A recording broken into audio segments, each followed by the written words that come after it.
O escritor e crítico literário mineiro Eduardo Frieiro disse certa vez que Machado de Assis é o escritor brasileiro sobre o qual mais se tem escrito e acerca de quem resta sempre o que dizer. Não se acabará nunca a respeito de Machado de Assis. E é esse o melhor elogio que se pode fazer ao escritor e ao homem. A fortuna crítica sobre Machado de Assis, acumulada desde meados do século XIX, intimida, assusta e encanta.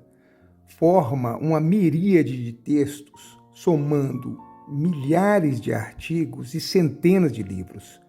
Sua vida e sua obra foram objetos de toda sorte de análises, desde as de caráter apologético até as de tentativas de minimizar o valor do homem e da obra, sendo impossível, num espaço de um vídeo como este, fazer um inventário completo desses livros.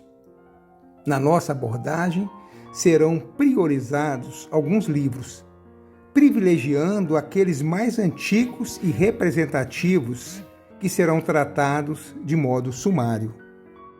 Seguindo esse critério, o primeiro livro da fortuna crítica de Machado de Assis foi publicado por Silvio Romero em 1897 e tinha por título Machado de Assis, Estudo Comparativo de Literatura Brasileira. Esse livro veio na contramão dos louvores uníssonos em que vinha sendo recebida a obra de Machado de Assis por mais de 30 anos. O livro é fruto de uma crítica apaixonada e parcial e tem um tom de revide, alternando elogios e restrições. Busca enaltecer a figura de Tobias Barreto, que no entender de Silvio sempre fora superior a Machado, seja como poeta, seja como prosador. A origem do ressentimento de Silvio decorre provavelmente da publicação do ensaio crítico A Nova Geração, em que Machado faz uma apreciação negativa do livro de Silvio Romero, Cantos do Fim do Século. Diz Machado, entre outros juízos depreciativos, abre aspas, que o senhor Silvio Romero tenha algumas ideias de poeta, não lhe negará a crítica. Mas logo que a expressão não traduz as ideias, tanto importa não as ter absolutamente. Fecha aspas. O livro de Silvio Romero lança algumas ideias que encontrarão terreno fértil na crítica posterior, como o tartamudear da crítica machadiana. A respeito desse livro, assim manifestou-se Machado de Assis em carta ao amigo Carlos Magalhães de Azeredo, datada de 7 de dezembro de 1897. Abre aspas. Ao mesmo tempo que a Revista Moderna, aparece aqui um livro do Silvio Romero com o meu nome por título. É um estudo ou ataque, como dizem pessoas que ouço. De notícias publicadas, vejo que o autor foi injusto comigo. A afirmação do livro é que nada valho. Dizendo que foi injusto comigo não exprime conclusão minha, mas a própria afirmação dos outros. Eu sou suspeito. O que parece é que me espanca. Enfim, é preciso que quando os amigos fazem um triunfo a gente, leia essa palavra em sentido modesto, haja alguém que nos ensine a virtude da humildade. Fecha aspas. Em carta posterior, datada de 10 de janeiro de 1898, ao mesmo interlocutor, Machado, ainda se ocupando do livro de Silvio, dizia, abre aspas, creio que já lhe falei no livro que o Silvio Romero publicou a meu respeito. Não ouso dizer que é uma difamação, para não parecer imodesto. A modéstia, segundo ele, é um dos meus defeitos, e eu amo os meus defeitos. São talvez as minhas virtudes. Apareceram algumas refutações breves, mas o livro aí está. E o editor, para agravá-lo, pôs-lhe um retrato que me vexa, a mim, que não sou bonito. Mas é preciso tudo, meu querido amigo, o mal e o bem, e pode ser que só o mal seja verdade. Fecha aspas. Vê-se que, embora não o confessando expressamente, Machado sentiu muito o ataque desferido por Silvio Romero. Diga-se que nessa ocasião Machado de Assis já ocupava o posto de patrono das letras nacionais, escolhido como presidente da Academia Brasileira de Letras desde sua fundação em 1896. O livro de Silvio Romero provocou grande alarido no meio intelectual da época e vários amigos de Machado saíram em sua defesa. Entre os textos em defesa de Machado, ganhou grande notoriedade uma série de 4 artigos publicados no Jornal do Comércio sob o pseudônimo de Labieno. Os 2 primeiros artigos saíram nos dias 25 e 30 de janeiro, e os 2 últimos nos dias 7 e 11 de fevereiro de 1898. Como veio-se saber depois, os artigos eram da lavra do conselheiro Lafayette Rodrigues Pereira, importante jurista e político do Império. Tais artigos foram, em 1899, reunidos no livro Vindiciae.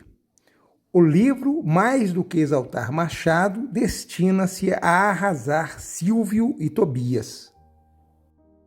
Quando Machado tomou conhecimento desses artigos, teve sua curiosidade aguçada em saber a identidade de seu defensor, e quando finalmente a descobre, escreve a ele uma carta datada de 19 de fevereiro de 1898, nos seguintes termos.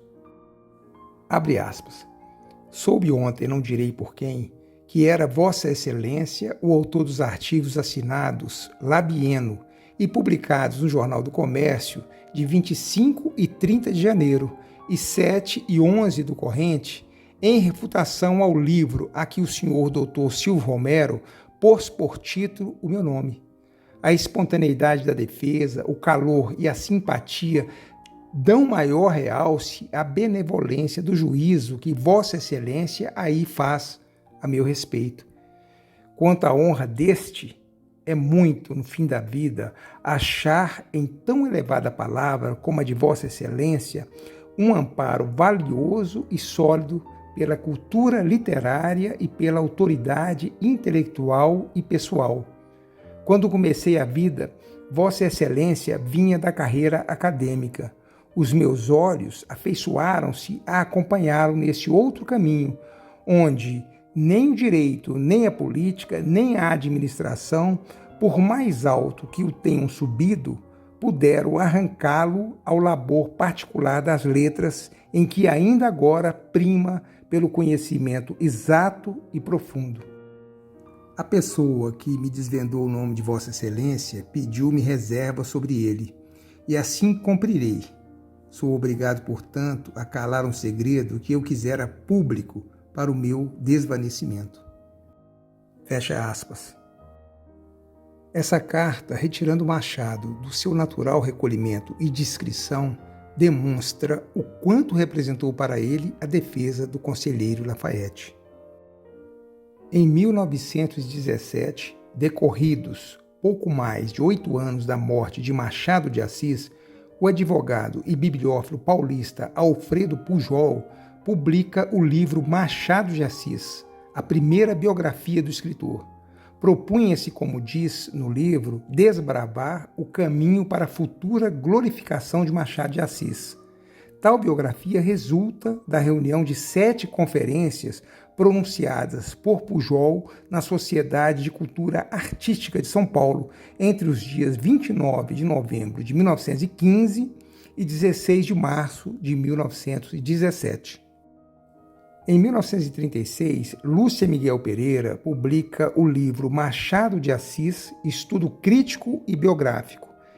Esse livro, um misto de biografia e análise crítica, marcou época, possibilitando um aprazível primeiro contato com o universo machadiano. Dando continuidade ao trabalho pioneiro de Alfredo Pujol, Lúcia Miguel Pereira reuniu uma grande quantidade de informações bibliográficas sobre o escritor, no intuito de descobrir o homem que se escondia por detrás dos estereótipos que se iam difundindo sobre ele. entrevistou amigos, parentes e pessoas que travaram contato pessoal com Machado.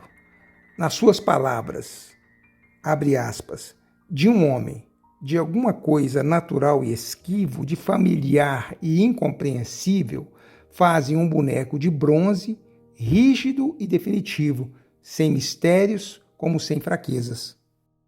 A leitura dessa biografia abre, ao interessado em imiscuir-se no mundo de Machado de Assis, uma confiável porta de entrada, pois o texto está recheado de importantes referências bibliográficas.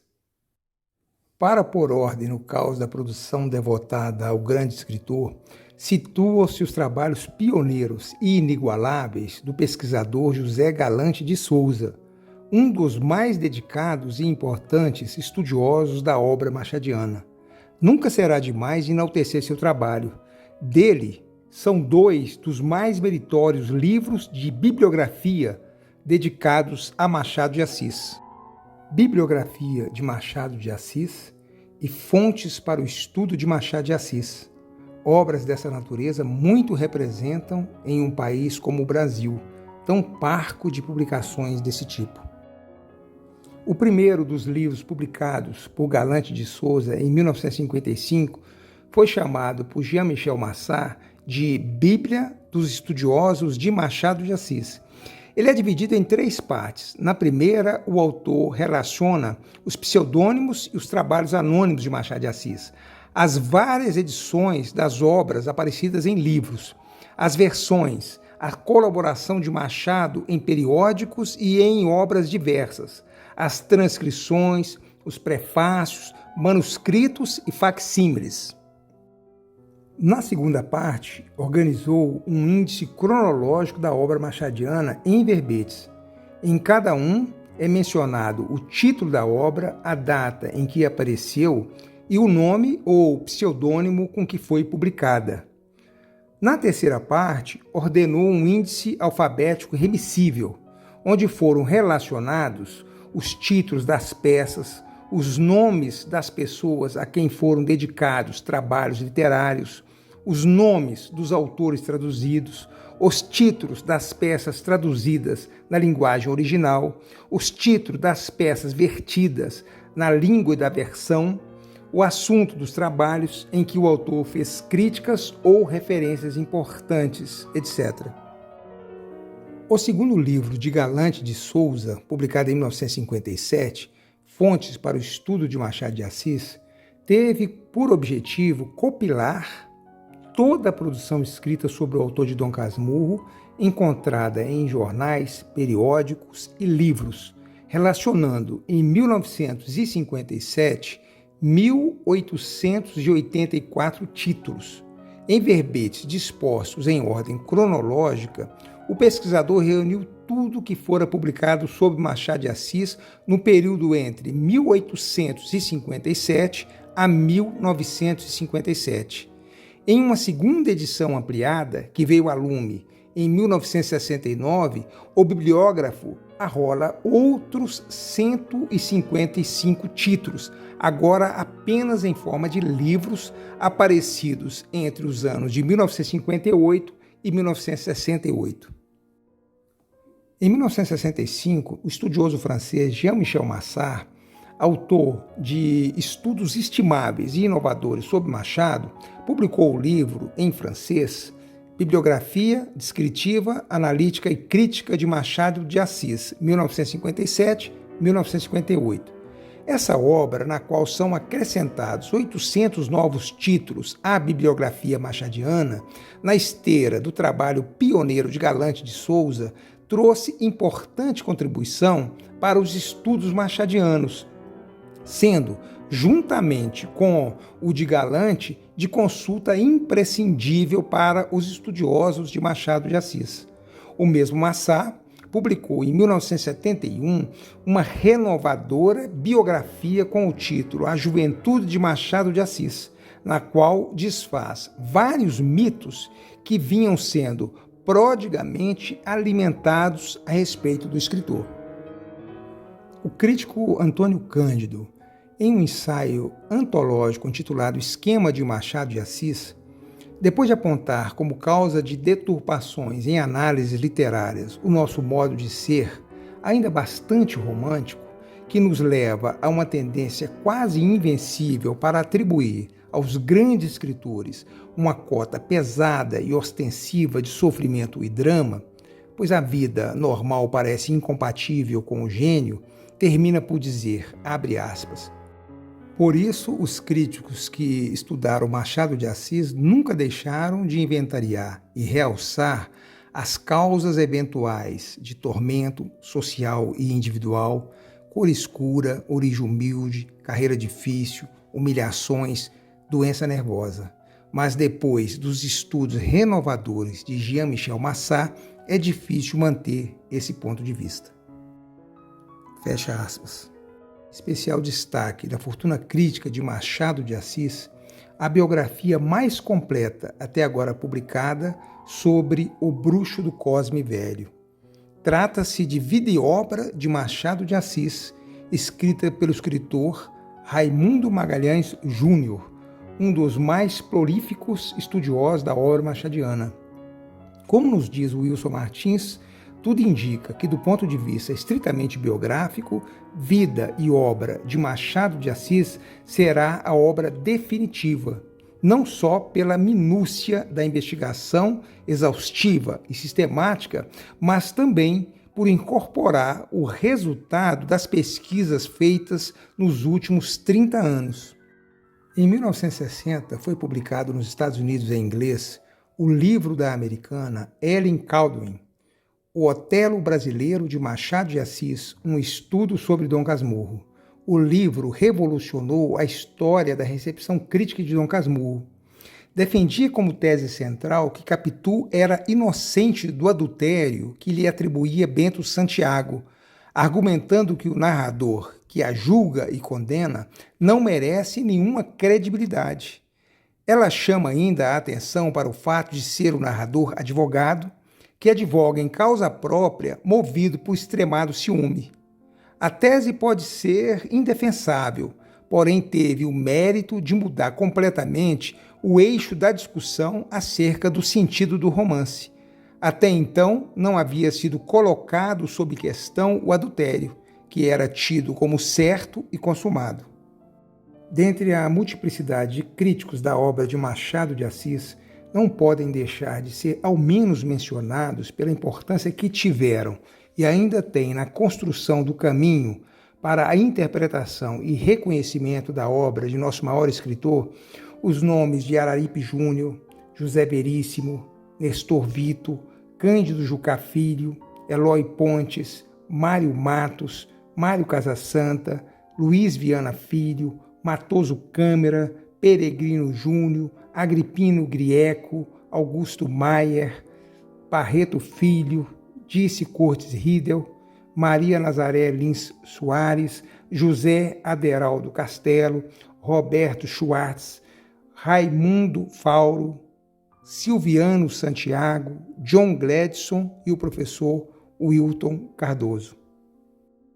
Livros novos sobre o nosso grande escritor Machado de Assis não cessam de ser editados, o que vem testemunhar a perenidade de sua obra. Por fim, não poderia ficar sem menção o excelente livro de ensaios do professor Alfredo Bose, Machado de Assis, O Enigma do Olhar. Esse livro recebeu, com todo o merecimento, o prêmio Jabuti na categoria Ensaios no ano de 2000. Os ensaios que o compõem são representativos do que de melhor já se escreveu sobre Machado de Assis em toda a sua imensa fortuna crítica.